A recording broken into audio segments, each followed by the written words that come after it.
Hello दोस्तों, नमस्कार भाई सभी को। इस वीडियो में हम लोग सीबीएसई क्लास 10 बोर्ड्स 2026 मैथ्स के लिए सारे फॉर्मूलों का वन शॉट देखने वाले हैं।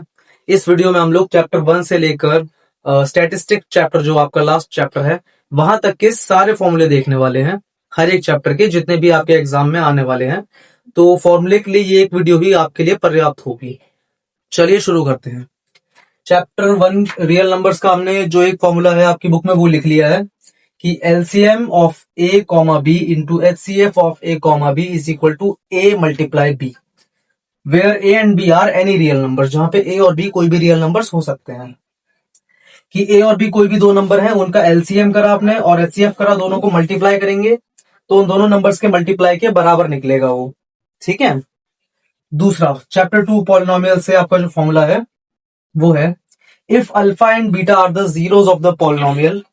अगर अल्फा और बीटा हमारे जीरोस हैं पॉलिनोमियल के, और पॉलिनोमियल का नाम इस तरह से रखा हुआ है A X square plus B X plus C, तो सम ऑफ जीरोस यानी अल्फा प्लस बीटा की value minus B upon A के बराबर होती है, और प्रोडक्ट ऑफ जीरोस यानी अल्फा इंटू बीटा की वैल्यू सी अपॉन ए के बराबर होती है।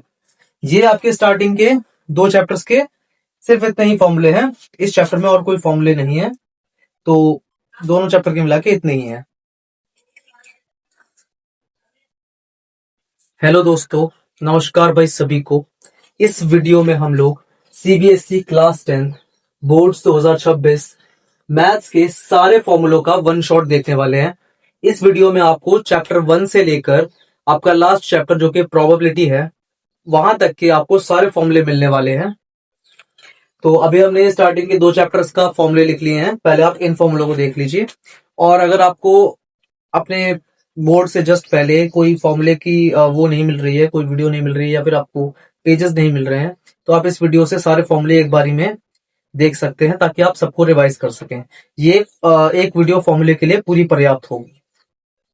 सबसे पहले हम लोग चैप्टर 1 रियल नंबर का फॉर्मूला देख लेते हैं। रियल नंबर के लिए एक सिंगल फॉर्मूला है जो आपके उसमें चैप्टर में पूरा यूज हो रहा है, वो है LCM of A comma B multiply HCF of A comma B is equal to A multiply B, where A and B are any real numbers. A और बी कोई भी रियल नंबर हो सकते हैं अगर उनका आप एलसीएम करते हो और उनका आप एचसीएफ करते हो दोनों नंबर्स का, और दोनों को मल्टीप्लाई कर देते हो, तो उन्हीं दोनों नंबर के मल्टीप्लीकेशन के बराबर ये वाला प्रोडक्ट बनेगा। ठीक है। और अब चैप्टर 2 पॉलिनोमियल से जो फॉर्मूले हैं वो हैं if alpha and beta are the zeros of the polynomial. अगर अल्फा और बीटा जो है वो किसी पॉलिनोमियल के दो जीरोस हैं, और पॉलिनोमियल इस प्रकार से है A X square plus B X plus C, then sum of zeros यानी अल्फा प्लस बीटा की value minus B upon A के बराबर होती है, और प्रोडक्ट ऑफ जीरोस यानी अल्फा इंटू बीटा की वैल्यू सी अपॉन ए के बराबर होती है। स्टार्टिंग के दो चैप्टर में खाली इतने ही फॉर्मूले हैं जो कि जरूरी हैं और आपके बोर्ड एग्जाम में पूछे जा सकते हैं। बस अब आप इसको पॉज करके नोट कर सकते हैं। Chapter 3 pair of linear equation in two variables के फॉर्मूले देख लेते हैं। यहां पर हमने इस तरह से एक टेबल बना लिया है। इससे पहले हम देख लेते हैं कि हमारी दो इक्वेशन है यहाँ पे a1x plus b1y plus c1 equal to 0 and a2x plus b2y plus c2 equal to 0 are the two equations. ये हमारी दो इक्वेशंस दे रखी हैं जो कि पेयर में है। अब ये दोनों इक्वेशन जब एक साथ ग्राफ पे बनेंगी तो इनका जो सॉल्यूशन निकलेगा वो किस टाइप का होगा, ये आप इनके रेशियो से पता कर सकते हो। ये जो कोएफिशिएंट्स होते हैं इनके, सबसे पहले आप रेशियो को कंपेयर करोगे। a1 upon a2 not equal to b1 upon b2 अगर आए तो इसका मतलब ग्राफ पे किस तरह से रिप्रेजेंट किया जाएगा, इंटरसेक्टिंग लाइंस। इसका मतलब दो लाइंस होंगी ग्राफ पे इस तरह से जो एक पॉइंट पर इंटरसेक्ट कर रही होंगी। ठीक है।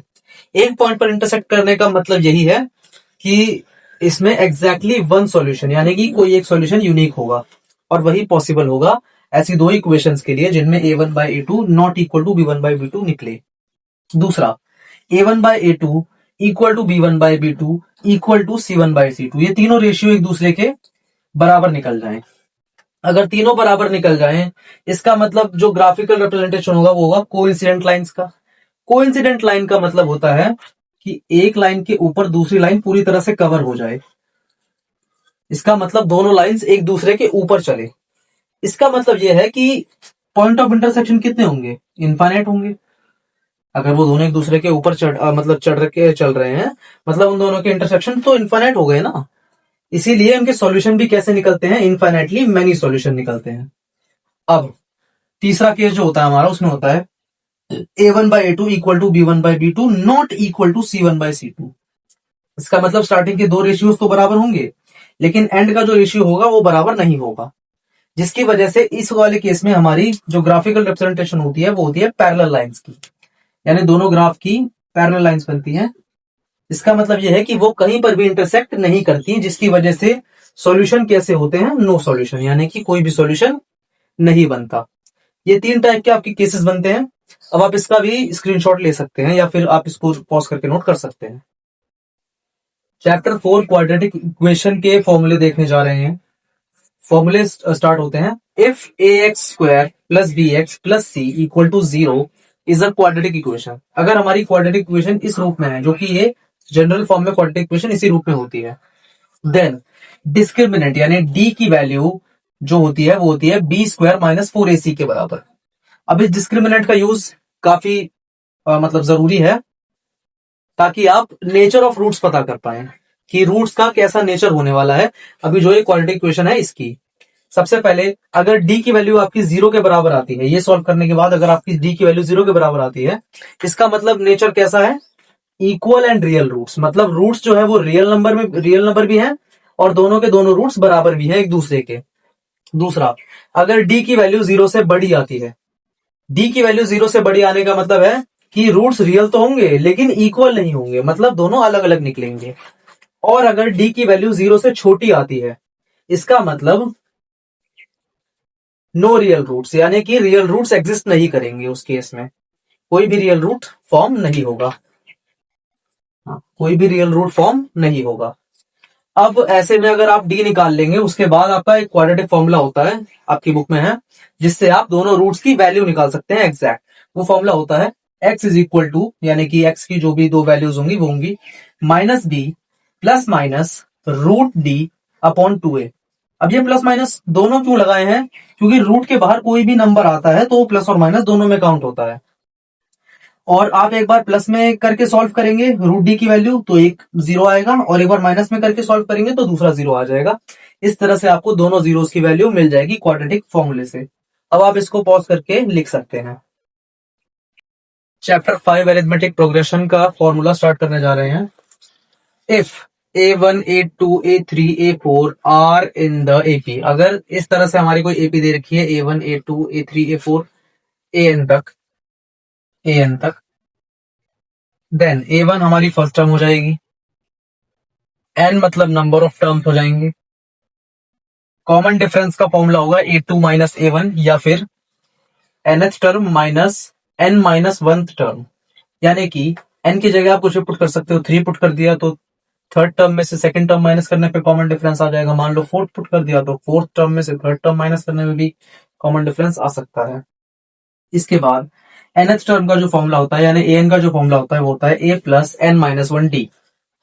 इसके बाद सम ऑफ फर्स्ट n टर्म्स, यानी कि Sn का शुरुआत की n टर्म्स का जो योग होता है, उसके लिए दो फॉर्मूले होते हैं। एक होता है n/2 bracket 2a + n - 1d। ये फॉर्मूला आप तब लगा सकते हो जब आपके पास a, n और d ये तीनों चीजें मौजूद हो। दूसरा फॉर्मूला होता है n/2 a + an। ये फॉर्मूला आप तब लगा सकते हो जब आपके पास फर्स्ट टर्म हो, लास्ट टर्म हो और नंबर ऑफ टर्म्स, ये तीन चीजें गिवन हो। दोनों में से अलग अलग क्वेश्चंस पे काफी ये फॉर्मूले अलग अलग सुटेबल होते हैं, तो जो भी सुटेबल लगे आप उस हिसाब से लिख सकते हैं। चैप्टर 5 का फॉर्मूला इतना ही था। अब आप इसे पॉज करके नोट कर सकते हैं। चैप्टर 6 ट्राइंगल्स के फॉर्मूले देखने जा रहे हैं। चैप्टर 6 ट्राइंगल्स हमारा सिमिलैरिटी के ऊपर बेस होने वाला है। बेसिकली यहाँ पे लिख देता हूं, सिमिलैरिटी ऑफ ट्राइंगल्स के ऊपर बेस होने वाला है। इसमें हम काफी सारी सिमिलैरिटी की बातें करेंगे। सबसे पहले हम देख लेते हैं, अगर हमारे दो ट्राइंगल सिमिलर हैं, मतलब ट्राइंगल ABC और ट्राइंगल DEF मान लेते हैं कि सिमिलर हैं। सिमिलर मतलब एक जैसे हैं, मतलब शेप सेम है लेकिन साइज मैटर कर सकता है। अब इस केस में अगर ABC और DEF आपस में सिमिलर है, ये सिमिलर का निशान है, तो AB और DE का रेशियो, AC और DF का रेशियो, BC और EF का रेशियो, ये तीनों रेशियो आपस में बराबर होंगे।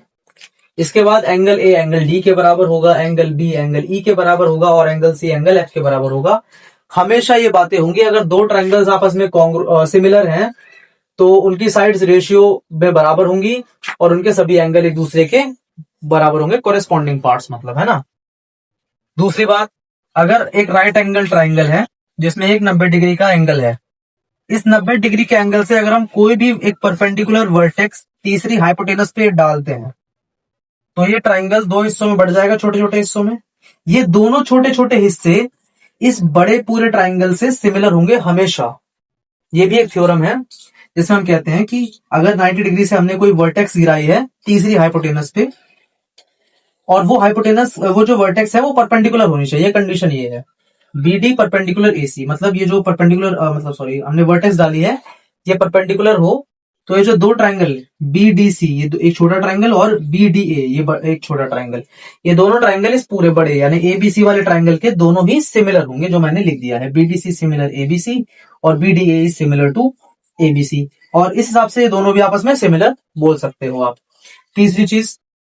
तीसरी थ्योरम हमसे ये कहती है, या फिर रूल कह लो या फिर फॉर्मूला कह लो, कुछ भी कह लो, अगर इस तरह से हमने एक ट्राइंगल बना रखा है और आपकी ये एक लाइन है जो ट्राइंगल की दोनों साइड्स को कनेक्ट करते हुए चल रही है, अगर ये लाइन आपकी पैरेलल है तीसरी लाइन के, अगर ये लाइन जो ज्वाइन कर रही है दोनों साइड्स को, अगर ये लाइन पैरेलल है तीसरी लाइन के, तो मैं कह सकता हूं कि ये जो छोटा वाला ट्राइंगल होगा ये छोटा वाला ट्राइंगल होगा ये इस पूरे बड़े वाले ट्राइंगल के सिमिलर हो जाएगा, यानी कि इनकी साइड्स का रेशियो भी आपस में बराबर आ जाएगा और साथ ही साथ एंगल भी बराबर हो जाएगा। ये तीनों एंगल और एंगल पी तो दोनों में कॉमन है ही, ठीक है। चैप्टर 6 ट्राइंगल्स में मोटा मोटा आप इतनी बातें देख सकते हैं कि इससे ज्यादा और गहराई से कुछ पूछना उन लोगों के लिए हो सकता है थोड़ा हार्ड हो। खैर इतना अगर आपने देख लिया हो तो आप इसको रोक के आप इसको लिख सकते हैं। चैप्टर 7 कोऑर्डिनेट ज्योमेट्री के फॉर्मूले देख लेते हैं। अगर एक पॉइंट है हमारा, अगर दो पॉइंट्स हैं हमारे, पहला पॉइंट ए है x1 y1 और दूसरा पॉइंट है b x2 y2, उनके कोऑर्डिनेट्स इसी तरह से आपको दे रखे हैं, तो डिस्टेंस फॉर्मूला से डिस्टेंस ए बी की वैल्यू हम कैसे फाइंड आउट कर सकते हैं, under root x2 minus x1 का whole square plus y2 minus y1 का होल स्क्वायर अंडर रूट और यूनिट्स, ठीक है। इस तरह से ये आपका डिस्टेंस फॉर्मूला कहलाता है चैप्टर 7 कोऑर्डिनेट ज्योमेट्री का। इसके बाद अगर आगे आए तो if a point p x y divides the line segment joining the point a x1 y1 and b x2 y2 in the ratio m and n, then bisection formula, अगर एक point p है जो कि x, y है ना, और ये point line segment A B को जो कि ए और बी पॉइंट से ज्वाइन की हुई है उनको डिवाइड करता है m और n के रेशियो में, तो सेक्शन फॉर्मूला से हम p यानी x और y के कोऑर्डिनेट्स किस तरह से फाइंड कर सकते हैं फॉर्मूले से। ये हमारा सेक्शन फॉर्मूला है। सेक्शन फॉर्मूला है आपका, एक मिनट ब्रैकेट थोड़ा ढंग से बना लूं, ये आपका इस तरह से हो जाएगा mx2 प्लस nx1 अपॉन में m plus n comma my2 plus ny1 upon में m प्लस n, ये x कोऑर्डिनेट ढूंढने के लिए और ये y कोऑर्डिनेट ढूंढने के लिए, ठीक है। ये हमारे दो फॉर्मूले हो गए। एक तीसरा फॉर्मूला भी है जो कि इस चैप्टर से रिलेट करता है, वो फॉर्मूला है मिड पॉइंट फॉर्मूला। तो सबसे पहले मैं इस ऊपर वाले फॉर्मूले को इरेज कर लेता हूं, इससे पहले आप इसको पॉज करके लिख सकते हैं। अगर हम एक पॉइंट P लें जो कि मिड पॉइंट है लाइन ए बी का, अगर मैं यहां आपको लाइन ए बी बना के दिखाऊं, सपोज कर लेते हैं कि ये है लाइन ए बी और इसका मैंने मिड पॉइंट ले लिया एग्जैक्टली बीच का पॉइंट जो कि इसको एक और एक के रेशियो में बांट रहा है। उस केस में ये आपका एक्स वाई होगा और ये आपका x1 y1, ये x2 y2।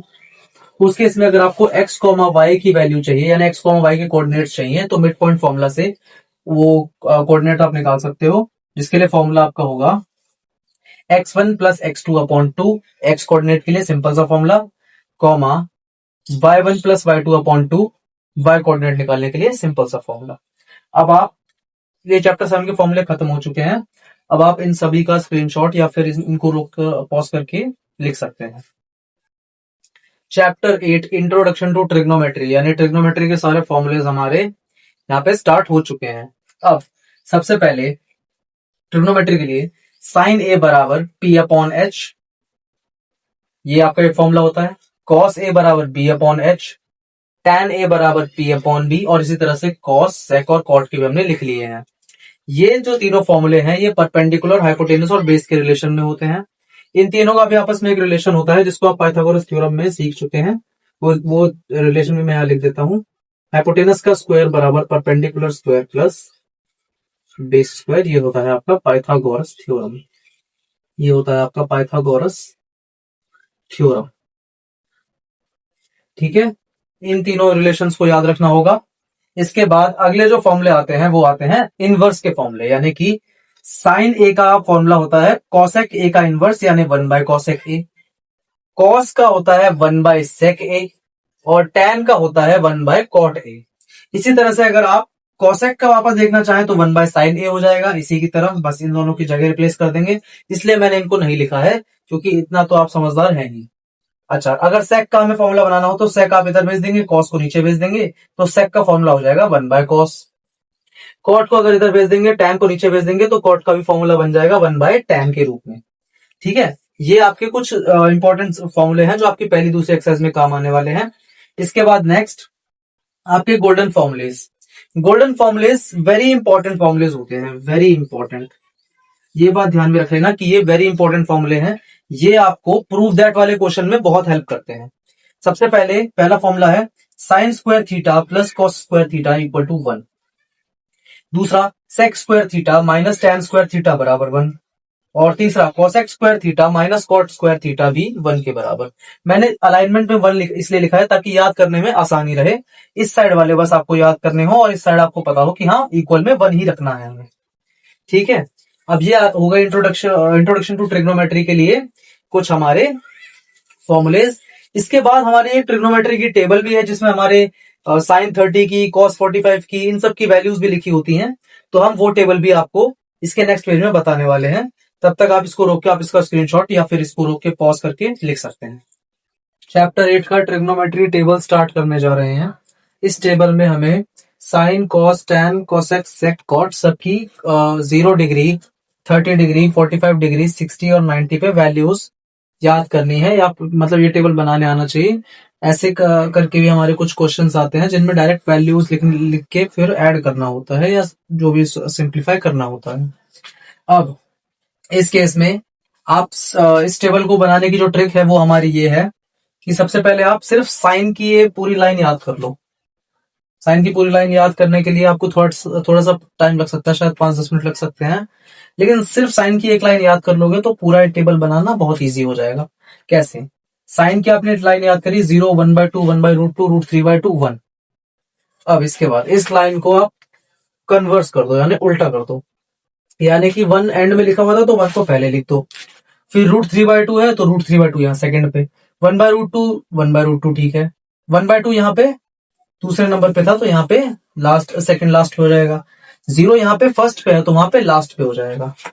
मतलब जो वहां पे लास्ट पे था वो यहाँ फर्स्ट पे हो जाएगा, जो यहाँ पे फर्स्ट पे था वो वहां पे लास्ट में हो जाएगा। इस तरह से ये साइन और कॉस एक दूसरे के कन्वर्स चलते हैं। ठीक है, इसके बाद अगर आपको टैन की वैल्यूज लिखनी हो तो आप साइन और कॉस की वैल्यूज को डिवाइड करते चलेंगे आपस में।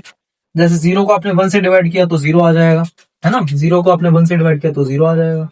जैसे 1/2 और √3/2 को आपने डिवाइड किया, 1/2 को आपने डिवाइड किया √3/2 से, तो आपकी क्या वैल्यूज आएंगी? ये हो जाएगा आपका 1/2 इंटू 2/√3।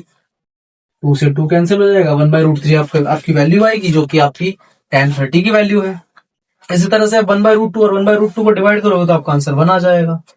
तो √3/2 और 1/2 को डिवाइड करोगे तो 2 ऊपर चला जाएगा, जिसकी वजह से 2 से 2 कैंसिल होगा और √3 बच जाएगा, और 1/0 की वैल्यू नॉट डिफाइंड। इस तरह से आप tan की पूरी टेबल, tan की पूरी वैल्यूज निकाल सकते हैं साइन और कॉस की वैल्यूज को डिवाइड करके सिर्फ। तो आपके पास शुरुआत की तीनों आ चुकी हैं। अगली मान लीजिए कोसेक आपको लिखना है, तो कोसेक के लिए आप साइन की सारी वैल्यूज को रेसिप्रोकल करते चलेंगे, यानी कि 0/1 है, 0 के नीचे कुछ नहीं तो 1 मान सकता हूँ। 0/1 वैल्यू है साइन की 0 में भी। अगर इसको उल्टा कर देंगे यानी 1/0 कर देंगे तो वो कोसेक की 0 डिग्री पर वैल्यू होगी। 1/0 हमारा नॉट डिफाइंड होता है, इसलिए आप नॉट डिफाइंड लिख देंगे। 1/2 का रेसिप्रोकल 2 होता है तो कोसेक 30 की वैल्यू 2 हो जाएगी। इसी तरह से √2 का, ये 1/√2 का कन्वर्स √2 हो जाएगा। और √3/2 का 2/√3 हो जाएगा, 1 का 1 ही रहेगा। जिस तरह से साइन का कोसेक रेसिप्रोकल है, उसी तरह से कॉस का सेक हो जाएगा और टैन का कॉट हो जाएगा। सिर्फ आपने एक लाइन याद करी, एक लाइन से दूसरी बन गई, और दोनों का इस्तेमाल करके तीसरी बन गई, और इन तीनों लाइंस का इस्तेमाल करके बाकी की 3 लाइंस आगे की बन जाएंगी, जिसकी वजह से ट्रिग्नोमेट्री टेबल बनाना काफी इजी रहेगा। लेकिन हाँ, आपको स्टार्टिंग की पहली लाइन तो याद करनी ही पड़ेगी, वो तो जरूरी है ना। थोड़ी सी मेहनत तो आपको यहाँ पे करनी पड़ेगी। ट्रिग्नोमेट्री टेबल खत्म हो चुका है। आइए अब अगले चैप्टर की ओर चलते हैं। फॉर्मूले तो नहीं, इस चैप्टर में हमारी 2 थ्योरम्स हैं, हम उन्हीं थ्योरम्स को देख लेते हैं, हमारा काम हो जाएगा। सबसे पहली थ्योरम है, the tangent to a circle is perpendicular to the radius at the point of contact. जो आपका टेंजेंट होता है एक सर्कल का और रेडियस होते हैं, वो पॉइंट ऑफ कॉन्टैक्ट पे एक दूसरे को परपेंडिकुलरली कट करते हैं, यानी कि इंटरसेक्ट करते हैं एक दूसरे को परपेंडिकुलरली। ठीक है, ये आपका पहला थ्योरम है। यानी कि आप कहीं से भी रेडियस बनाओ, अगर वो टेंजेंट पे इंटरसेक्ट कर रहा है तो वो 90 डिग्री पर ही इंटरसेक्ट कर रहा होगा। ये बात 100% कंपलसरी है। ठीक है, थ्योरम 10.2 देख लेते हैं। Tangents drawn from an external point to a circle are equal. अगर किसी एक एक्सटर्नल पॉइंट से 2 टेंजेंट खींचे गए सर्कल पे, तो वो दोनों टेंजेंट बराबर होंगे, लेकिन तभी अगर उनका कॉमन पॉइंट है एक, अगर वो दोनों एक कॉमन पॉइंट से खींचे जा रहे हैं दोनों टेंजेंट, तभी वो बराबर कहलाए जाएंगे। 10.2 tangent drawn from an external point to a circle are equal, theorem 10.2 इस तरह से हो जाएगी।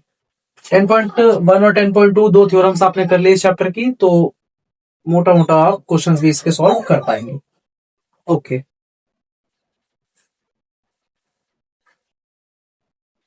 Chapter 11 areas related to circle के हम फॉर्मूले करने वाले हैं। सबसे पहला फॉर्मूला हम ले लेंगे सरकमफ्रेंस ऑफ सर्कल का, जो कि होता है 2πr। सरकमफ्रेंस सर्कल का मतलब सर्कल की जो बाउंड्री होती है उसके लिए जो फॉर्मूला लगाया जाता है वो ये होता है। मतलब आप ये कह सकते हो सीधे सीधे कि ये सर्कल का पेरीमीटर का फॉर्मूला है।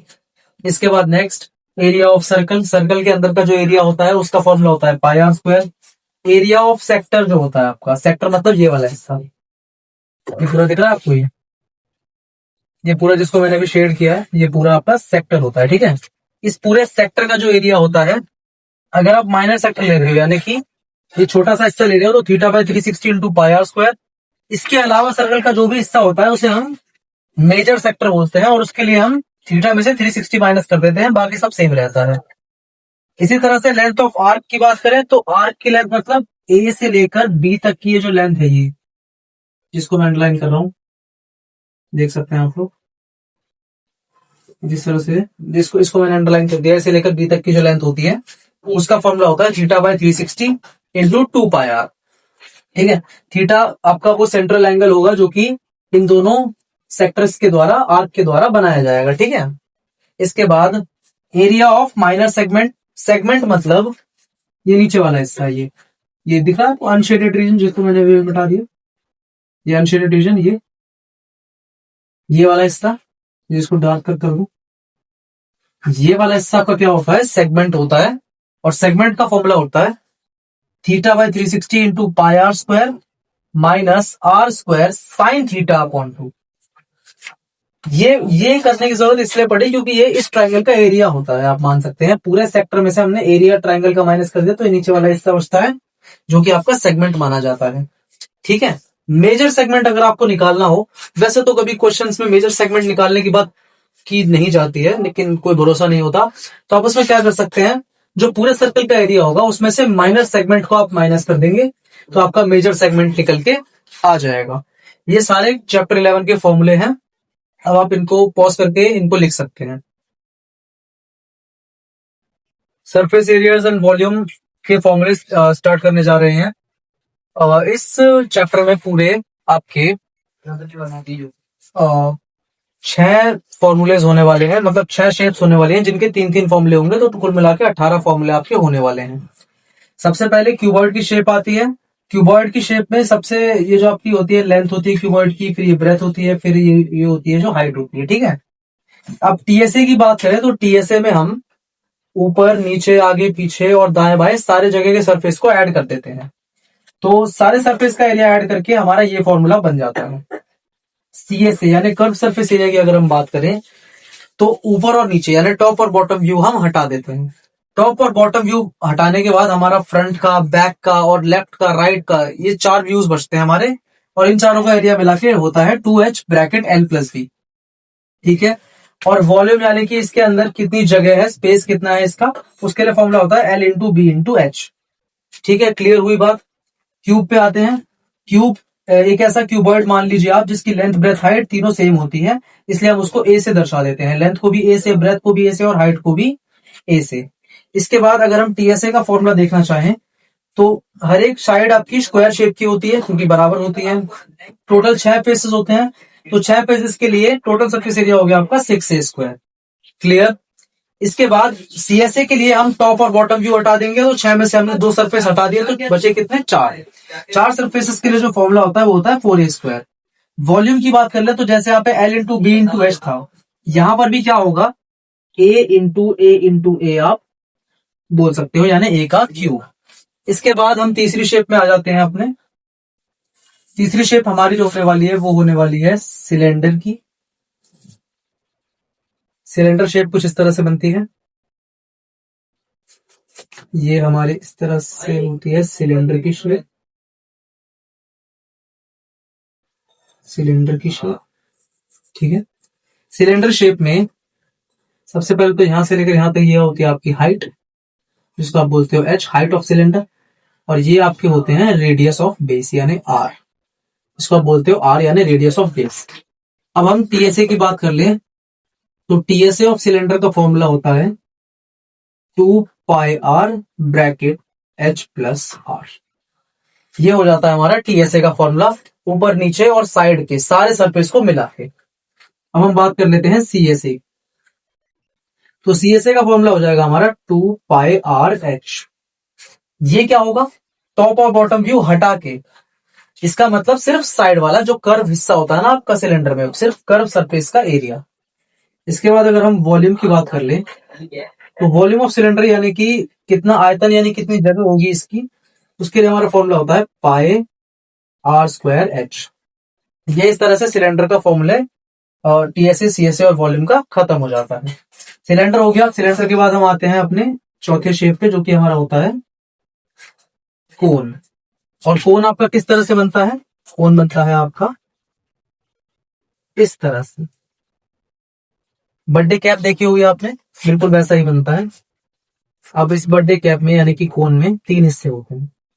पहला हिस्सा होता है इसके परपेंडिकुलर हाइट, दूसरा हिस्सा होता है यहां से यहां तक का बेस रेडियस r, और इन दोनों के बीच में 90 डिग्री का एंगल बनता है। और तीसरी होती है ये टेढ़ी हाइट, जिसको हम L बोलते हैं यानी कि स्लैंट हाइट। ठीक है। अब इन तीनों के बीच अपना एक खुद का रिलेशन बनता है, वो रिलेशन होता है L स्क्वायर बराबर h square plus r square. बाकी सभी फॉर्मूलेस की तरह ये भी फॉर्मूला उतना ही जरूरी है। अब अगर हम यहां से टीएसए की फॉर्मूला लिखना चाहें कोन का, उसका फॉर्मूला हो जाता है, टीएसए का फॉर्मूला हो जाएगा आपका pi R bracket L plus R. और एल क्या होती है मैंने आपको भी बता दिया है, एल आपकी होती है स्लैंट हाइट, जो कि जिसका फॉर्मूला मैंने यहाँ लिख दिया है। ये सीएसए का फॉर्मूला हो जाएगा पाई आर एल। सीएसए मतलब हम उसका साइड का कर्व सरफेस लेंगे और नीचे का जो बॉटम है वो एरिया हटा देंगे। वॉल्यूम की अगर हम बात करें तो सिलेंडर से लगभग सिमिलर ही होता है इसका वॉल्यूम। इसका वॉल्यूम होता है 1/3 पाई आर स्क्वायर एच। ठीक है। इस तरह से आपका कोन का फॉर्मूला भी खत्म हो जाता है। इसके बाद हम अपनी 5वीं शेप पर आते हैं। हमारी 5वीं शेप होती है हेमीस्फीयर। हेमीस्फीयर मतलब कटोरी का शेप, या फिर आप ये कह सकते हैं कि गोले का आधा शेप। एक मिनट, इसको थोड़ा सा ऊपर बना देते हैं। ये इस तरह से आपका हो जाता है, इस तरह से आपका ये, एक मिनट, ये तो उल्टी बना दी ना मैंने, इसको सीधा बनाते हैं इस तरह से नीचे की तरफ आ गया।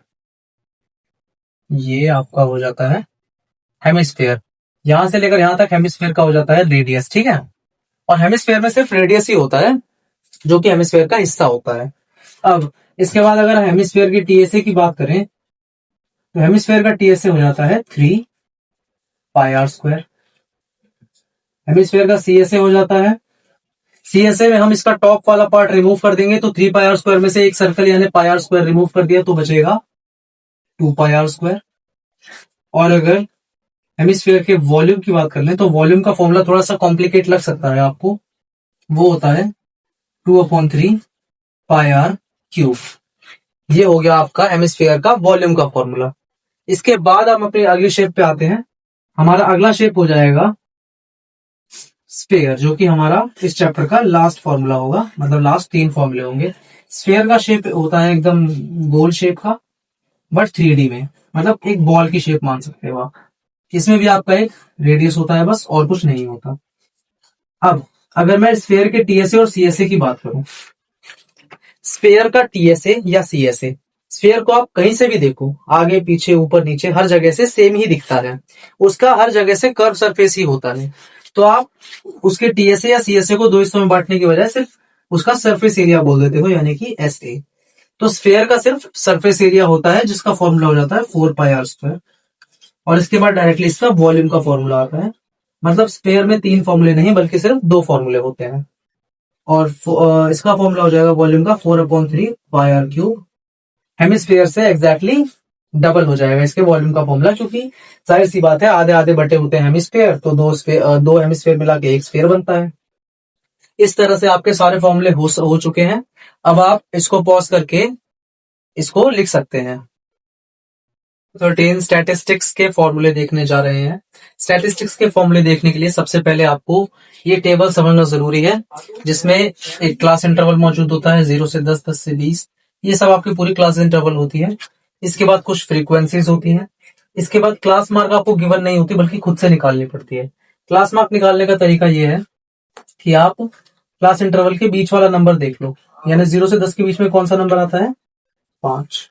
अगर ये तरीका आपको मुश्किल लग रहा है तो उसके लिए आप क्या कर सकते हैं, क्लास इंटरवल की जो लोअर लिमिट है और अपर लिमिट है दोनों को जोड़ के 2 से भाग दे दीजिए, यानी कि 0 + 10 डिवाइडेड बाई 2 भी आपका 5 आएगा। इसी तरह से 10 + 20 हो जाएगा 30, और 30 डिवाइडेड बाई 2 आपका हो जाएगा 15। और 10 और 20 के एग्जैक्टली बीच का नंबर 15 ही होता है। दोनों में से कोई भी तरीका आप लगा सकते हैं। 20 से 30 के बीच में 25 आता है, 25 लिख देंगे। 30 से 40 के बीच में 35 होता है तो 35 लिख देंगे। 40 से 50 के बीच में 45 होता है, 45 लिख देंगे। वैसे ही 50 से 60 के बीच में 55, और 60 से 70 के बीच में 65, और 70 से 80 के बीच में 75। ये सारे हमने एक्सआई लिख लिया है। इसके बाद हमें करना होगा एफ आई एक्सआई, यानी कि एफ आई और एक्सआई का मल्टीप्लाई, यानी 18 इंटू मतलब ये पूरी लाइन इस पूरी लाइन से मल्टीप्लाई करते हुए चलेंगे। 18 5 जा 90, 12 इंटू 15 हो जाएगा आपका 180, 25 इंटू 16 आपका हो जाएगा 400, यस 400 हो जाएगा। 35 इंटू 10 आपका हो जाएगा 350, 45 इंटू 2 आपका हो जाएगा 90, 55 इंटू 8 आपका हो जाएगा 8 5 से 40, 4 8 5 से 40, 44 440। 65 इंटू 4 आपका हो जाएगा 4020, 4 6 4 26 260। 75 इंटू 10 आपका हो जाएगा 750।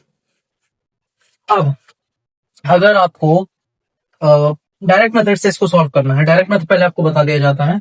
सबसे पहले आपको समीशन एफ आई एक्स आई निकालना होगा। समीशन एफ आई एक्स आई बोले तो एफ आई एक्स आई की जो पूरी लाइन है इसको आपको टोटल करके जोड़ देना है, यानी कि यहाँ पे सम कर देना है इस पूरी लाइन का। इस पूरी लाइन का सम करके जो भी यहाँ पे आएगा उसको आप समीशन एफ आई एक्स आई बोल देंगे, और समीशन एफ आई यानी इन सबको जोड़ के जो भी आएगा उसको आप यहाँ पे लिख देंगे। ठीक है। रैंडमली अगर मैं मान लो कि इन सबको जोड़ के 1000 आने वाला है, तो समीशन एफ आई एक्स आई की जगह आप 1000 लिख देंगे। ये मैंने जस्ट माना है, जरूरी नहीं है कि 1000 ही आए, इनको जोड़ के मैंने मान लिया है। और F I summation F I को जोड़ के मान लेते हैं हमारा कि ये हो जाएगा आपका 60 70 के अराउंड मान लीजिए आपका हो जाएगा ये। तो आप इस तरह से डिवाइड करके इनका मीन निकाल सकते हैं। ये हो गया आपका डायरेक्ट मेथड का फॉर्मूला। अब हम एक बार स्टेप डेविएशन वाला मेथड अज्यूम मीन वाला मेथड देख लेते हैं। अज्यूम मीन का फॉर्मूला होता है a plus summation F I D I upon summation F I. अब ये डी आई क्या होता है और a क्या होता है ये मैं आपको समझा देता हूं। सबसे पहले तो हम एफ आई एक्स आई क्या ये पूरी रो मिटा देंगे, क्योंकि इसका अज्यूम मीन वाले मेथड में कोई काम नहीं है। तो ये पूरी लाइन हम मिटा देते हैं। इसके लिए हमें पूरी लाइन ये मिटा देनी होगी एंड अच्छे से मिटा लेते हैं इसको। इसके बाद हम जो अगला सेक्शन बनाएंगे वो हमारा बनाएंगे डी का। डी होता है आपका एक्स आई माइनस ए। अब ए क्या होता है? ए होता है आपका अज्यूम्ड मीन। अपनी कैलकुलेशन को बस थोड़ा सा इजी करने के लिए आप पहले से ही मान लेते हो कि जो क्लास मार्क एक्स आई है इन सब में से कोई एक मीन होगा। वो आप किसी को भी मान सकते हो एज पर योर चॉइस। मैं 45 को मान लेता हूं अभी। आप इस पूरी रो में से किसी को भी ए मान सकते हो। मैंने 45 मान लिया है। अब मैं क्या करूंगा, स्टार्टिंग की वैल्यू से इसे घटाता चलूंगा, यानी एक्स आई में से ए घटाऊंगा, यानी 5 में से 45 घटाऊंगा तो कितना आएगा मेरा? माइनस का 40। 15 में से 45 घटाऊंगा तो कितना बचेगा मेरा? माइनस का ये हमारा बचेगा 30। 25 में से 45 घटाऊंगा तो आपका माइनस का 20 बचेगा। 35 में से 45 घटाएंगे तो आपका माइनस का 10 बचेगा। 45 में से 45 खुद घटाएंगे तो 0। 55 में से 45 घटाएंगे तो आपका प्लस का 10। 65 में से 45 घटाएंगे तो आपका 20 और 75 में से 45 घटाएंगे तो 30। इस तरह से आपने डी की लाइन तैयार कर ली एक। अब डी की लाइन तैयार करने के बाद आपको एफ आई और डी की लाइन जो है इनका मल्टीप्लाई करके आपस में लिखना होगा और एक और टेबल बनानी होगी जो कि होगी एफ आई डी की। समझ में आ रहा है आपको? एफ आई डी की आप लाइन बनाएंगे जिसके लिए आप एफ आई और डी की वैल्यूज को मल्टीप्लाई करते हुए चलेंगे, यानी कि 18 4 जा 72 0, 12 3 जा 36 माइनस 360, 16 2 जा 32 माइनस 320, 10 into 10 minus 100, 2 into 0 0, 8 10 80, 4 2 80 और 10 3 300। ठीक है, ये सारी आपकी पूरी वैल्यूज आ जाएंगी। अब आपको सबमिशन एफ आई आपने ए जो भी माना है उसे आप याद रखेंगे, यानी कि 45 हमने माना था तो हम 45 यहाँ पे लिख देते हैं ए की वैल्यू। इसके बाद आप एफ आई डी आई की इस पूरी लाइन का सबमिशन निकाल लेंगे, यानी कि इनको जोड़ देंगे, यानी कि इनका सम कर लेंगे। और इसके बाद आप एफ आई की पूरी लाइन का सम कर लेंगे, क्योंकि फॉर्मूले में इन्हीं दोनों के सबमिशन यानी इन्हीं दोनों के ऐड का काम होने वाला है हमारा।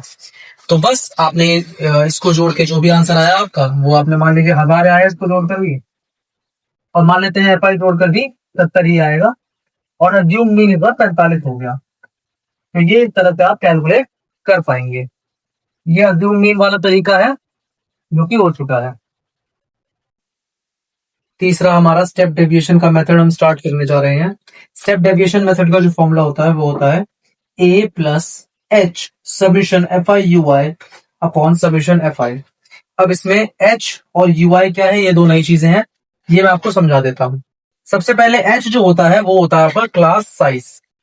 क्लास साइज बोले तो क्लास इंटरवल के बीच की जो दूरी होती है ना नंबर्स की, उसे हम h बोल देते हैं। अगर वो सब में बराबर है तो ही आप स्टेप डेविएशन लगा सकते हैं, अगर सब में बराबर नहीं है तो आप स्टेप डेविएशन नहीं लगा पाएंगे। सबसे पहले h होता है आपका क्लास साइज जो कि सब में बराबर होना चाहिए, और यहाँ पे h की वैल्यू 10 है क्योंकि 0 से 10 के बीच में भी 10 मतलब 10 का अंतर है, 10 से बीच में भी 10 का अंतर है, तो अंतर होता है बेसिकली h आपका। ठीक है, इसके बाद ui कैसे लिखते हैं, ui मतलब उसका टेबल कैसे बनाना है, इसके लिए हम एफ आई डी आई मिटा देते हैं क्योंकि इसका कोई काम नहीं है। डी का तो काम पढ़ने वाला है इसलिए हम उसे रहने देंगे। ये हम पूरी लाइन मिटा देंगे। ये हमने पूरी लाइन मिटा दी है। यहां से अब हम लोग अपना ui की लाइन बनाएंगे, और ui की लाइन आपको कैसे बनानी है, di की जो भी वैल्यूज है उसको h से डिवाइड करते हुए चले। ठीक है, तो आपकी ui की पूरी लाइन बन जाएगी, और इसके बाद लास्ट में आप एफ आई यू आई की लाइन बना लेंगे। ui की लाइन कैसे बनाएंगे, देखिए di अपॉन h, di की वैल्यू को h से डिवाइड करते चलना है, यानी 10 से डिवाइड करते चलना है। -40 को आप 10 से डिवाइड करेंगे तो माइनस का 4 बचेगा, -30 को 10 से डिवाइड करेंगे माइनस का 3 बचेगा, मतलब 0 हटाते चलना है बेसिकली, क्योंकि अभी क्लास साइज 10 है, 10 से डिवाइड करने का मतलब 0 हटाते चलना। -2 -1 0 1 2 3, यहां से देखिए अब आपका 0 भी हट चुका है। इस तरह से यहां से कैलकुलेशन थोड़ी और इजी हो जाती है। अब यहां से आप एफ आई यू आई करेंगे, यानी कि जो आपका एफ आई है इसको यू आई वाले सेक्शन से मल्टीप्लाई करेंगे। अब ठीक है, बीच में आप किसी और पे ध्यान नहीं देना। 18 को 4 से आप मल्टीप्लाई कर देंगे तो क्या हो जाएगा, 18 4 72 minus 75, 12 3 36 minus 36, 16 2 32 minus 32, 10 into minus 1 हो जाएगा माइनस का 10, 2 इंटू 0 आपका 0 हो जाएगा, 8 इंटू 1 आपका 8 हो जाएगा, 4 इंटू 2 आपका 8 हो जाएगा, और 10 इंटू 3 आपका 3 हो जाएगा। ठीक है, इस तरह से आपकी एफ आई यू आई की पूरी टेबल बन चुकी है। अब आप एफ आई यू आई का अगर आपको सब्यूशन चाहिए तो उसके लिए आप एफ आई यू आई का पूरा सम कर देंगे, और यहां से एफ आई का पूरा सम कर देंगे, और इसको एच, इसके बाहर एच मल्टीप्लाई में रख देंगे और ए जोड़ने में रख देंगे, तो ये आपका स्टेप डेविएशन का फॉर्मूला बन जाएगा। इस तरह से आपके ये तीनों direct method, assume mean method और स्टेप डेविएशन मेथड कंप्लीट हो जाते हैं। अब आप इसको पॉज करके नोट कर सकते हैं। इसके बाद हम लोग मीडियन और मोड स्टार्ट करने वाले हैं। अभी हम लोग स्टैटिस्टिक्स चैप्टर का मीडियन वाला फॉर्मूला करने वाले हैं। मीडियन वाला फॉर्मूला आपका इस प्रकार है, median is equal to L plus N upon 2 minus C F upon F into H. अब ये फॉर्मूला क्या है, उससे पहले मैं आपको कुछ बताना चाहूंगा। जब भी आपको मीडियन निकालना हो तो उससे पहले आपको क्लास इंटरवल और फ्रीक्वेंसी के अलावा एक तीसरा कॉलम भी बनाना होगा, जो कि होगा सी एफ का, यानी क्यूमुलेटिव फ्रीक्वेंसी का। अब ये क्यूमुलेटिव फ्रीक्वेंसी आप कैसे बनाएंगे, इसके लिए आप सबसे पहले फ्रीक्वेंसी का जो पहला नंबर है उसको एज इट इज लिख देना है क्यूमुलेटिव फ्रीक्वेंसी में। उसके बाद जेड बनाते हुए जोड़ते चलना है, यानी कि 4 में 5 को ऐड करके आप यहां लिख देंगे, 9 हो जाएगा, करेक्ट। इसके बाद आप फिर 9 को नीचे वाले नंबर से जोड़ेंगे, 9 प्लस 6 आपका 15 हो जाएगा, आप उसको यहां लिख देंगे। इसके बाद फिर से 15 को आप नीचे वाले नंबर में जोड़ेंगे, 15 प्लस 12 आपका हो जाएगा 27 को आप यहाँ लिख देंगे। 27 को आप फिर 14 से जोड़ेंगे नीचे वाले नंबर से, तो ये आपका हो जाएगा 7 प्लस 4 हो जाएगा आपका 11, 11 का 1 और 2 और 2 4 41। फिर 41 में आप फिर से नीचे वाला नंबर जोड़ेंगे, यानी 16 को जोड़ देंगे, और 16 को जोड़ने पर आपका बनेगा 4 और 1 5 और 6 और 1 57। 57 में आप फिर नीचे वाला नंबर जोड़ देंगे, यानी कि 20। 57 में 20 जोड़ देंगे तो ये हो जाएगा आपका 77। इस तरह से आपने सीएफ की पूरी लाइन निकाल लेनी है। इसके बाद नेक्स्ट आपको जो काम करना है वो करना है एन निकालना है। एन मतलब सम ऑफ फ्रीक्वेंसी, यानी फ्रीक्वेंसी का पूरा जोड़। अब ये करने के दो तरीके हैं, या तो आप फ्रीक्वेंसीज को जोड़ लो, अगर नहीं आप इतनी मेहनत नहीं करना चाहते हो तो आप डायरेक्टली सीएफ का लास्ट वाला नंबर उठा लो, वही आपकी एन की वैल्यू होती है। क्लियर, एन की वैल्यू यहाँ पे आपकी 77 है, तो आप n बाई 2 की वैल्यू क्या निकाल लेंगे, 77/2 की वैल्यू क्या हो जाएगी आपकी, 2 3 6, 2 8 16.5, 38.5, 38.5 हो जाएगी आपकी n बाई 2 की वैल्यू। n बाई 2 की वैल्यू निकालते के साथ ही अब आपको मैं बताऊंगा कि मीडियन क्लास कैसे निकालते हैं। उसके लिए आप n बाई 2 की वैल्यू निकालेंगे, 38.5 आ गई। अब आप इस सीएफ वाले सेक्शन में देखिए कि 38.5 कौन कौन से दो नंबर्स के बीच में आता है। 38.5 वो आता है आपका 27 और 41 के बीच में। 27 और 41 के बीच में ही तो आएगा 38.5, हाँ है ना, इन दोनों के बीच में ही आएगा। अब इन दोनों के बीच में आने का मतलब यह है कि आपको मिडिल क्लास या तो ये लेनी होगी या ये, तो हमेशा आप जिसकी फ्रीक्वेंसी ज्यादा होगी क्यूमुलेटिव फ्रीक्वेंसी, उसको आप मिडिल क्लास चुन लेंगे, यानी कि आपकी मिडिल क्लास हो जाएगी 41 वाली, ये आपकी क्या हो जाएगी, मीडियन क्लास। 41 को अच्छे से कवर कर लेते हैं, ये आपकी हो जाएगी क्या, मीडियन क्लास। ठीक है, मीडियन क्लास का जो भी सीएफ का वैल्यू होगा यानी 41, वो आप सीएफ की जगह रख देंगे। मीडियन क्लास की जगह जो भी फ्रीक्वेंसी होगी वो आप एफ की जगह रख देंगे। एन की वैल्यू आपको पता ही है, एन बाई 2 की वैल्यू आपको पता है 38.5, वो आप यहां रख देंगे। एल यानी lower limit of median class की लोअर लिमिट यानी कि ये 40 हो जाएगी, और यहां से एच की जगह आप रख देंगे क्लास साइज, यानी 0 से लेकर 10 के बीच में गैप कितना है, 10 से लेकर 20 के बीच में गैप कितना है, जो कि आपका 10 हो जाएगा। इस तरह से आप मीडियन निकाल सकते हैं।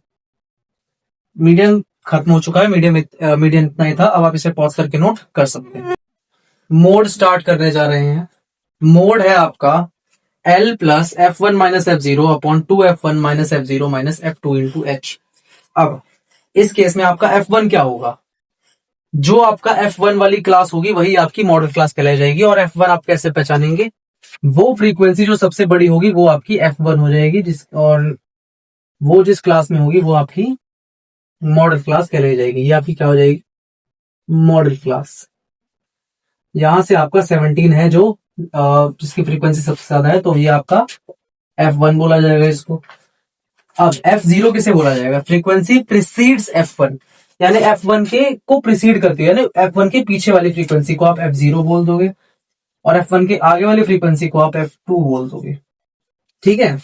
इसके बाद आप L बोलोगे, lower limit of model class. Model class की जो भी लोअर लिमिट होगी यानी 20 L हो जाएगी आपकी।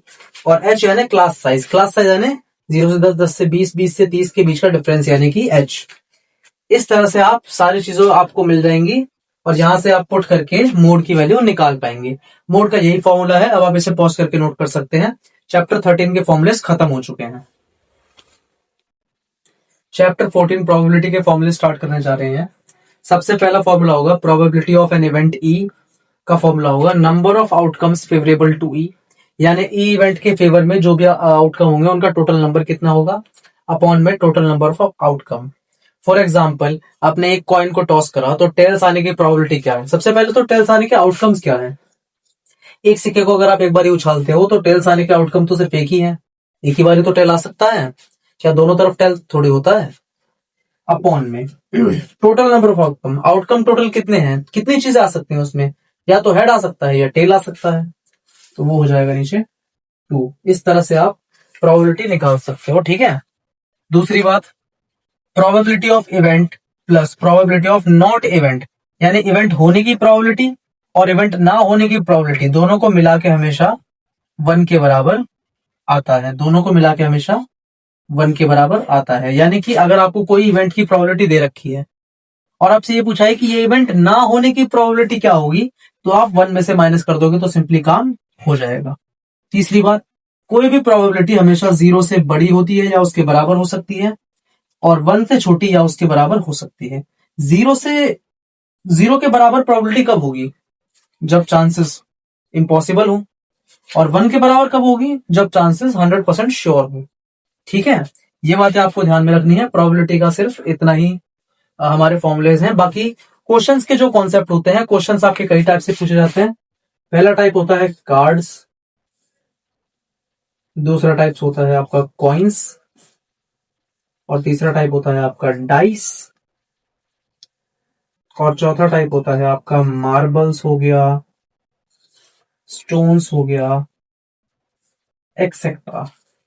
मार्बल स्टोन जैसे कि आपने देखा होगा कि ब्लू कलर की बॉल्स, ब्लू कलर के मार्बल्स, रेड कलर के मार्बल्स, इस टाइप के क्वेश्चन भी आपके आते हैं। और डाइस की, एक डाइस को एक बार फेंका गया, एक डाइस को 2 बार फेंका गया, या आपका कॉइन जो है उसे एक बार टॉस किया गया, 2 बार टॉस किया गया, या 2 कॉइन्स को एक साथ टॉस किया गया। फिर आपके कार्ड्स के बारे में आ जाता है कि टोटल 52 पत्तों का एक कार्ड डेक होता है पूरा, उसमें से इतने पत्ते हटा दिए तो इन पत्तों के चांसेस या प्रोबेबिलिटी क्या होगी। इस टाइप के आपके कुछ क्वेश्चंस बनते हैं जिसकी आपको प्रैक्टिस करनी होगी।